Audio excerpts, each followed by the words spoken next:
you put 2 and 2 together, a last-second win, as well as, you know, that moment for him. I think it's really special, you know, and he earned that moment, and that's not something that anyone can take away from him. And you know, you work with a guy like that, and you see how he goes about his business, how he treats others. You know, you don't want anything but the best for him. And so, you know, obviously I wasn't around when all those things were happening with him, but just for him to stay the course and continue to be who he is and stay genuine, you know, there's a lot to admire about that.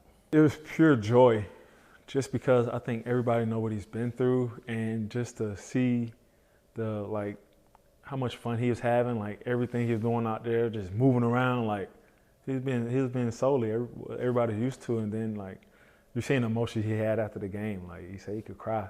So that made everybody emotional, just to get a big win, especially in Calgary. They was undefeated at home, so that in itself was crazy. Then for us to game-win a field goal, like, I don't know, it was just, everything was just like, I don't know, you don't know where to start. Like, there was so many good things that happened that night. When you see one of your brothers struggle, like, and face the challenges he had, and then to see him rise above it,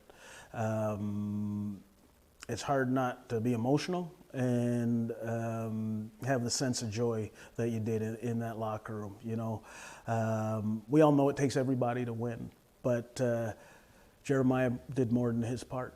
And for him to have the success that we all knew was there and battle through this adversity just brought us all just such a great sense of pride and a great sense of, you know, I have to say love. I mean, because what he brings to us is not just the physical stuff he does on the field. It's the leadership, it's the stability that he has in the room that it's helped us, you know, turn this thing around.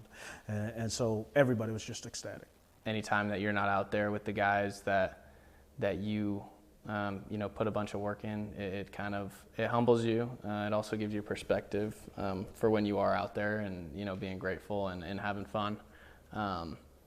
You know, and from a standpoint of what we needed that week was my role change. So I just was trying to be as encouraging and proactive on the sideline as I could, trying to help the guys, help Jeremiah, and just kind of talk to him.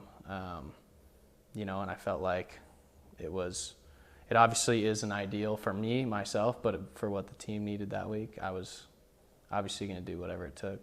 I don't think anything changes with regards to this Jeremiah's game in Calgary. I think what it does is a matter of, you know, as a coaching staff or as an organization and as a team, gives us the feeling that we've got two fantastic quarterbacks who can lead us to victory, and that's a great thing. That even continues to build the confidence that we have.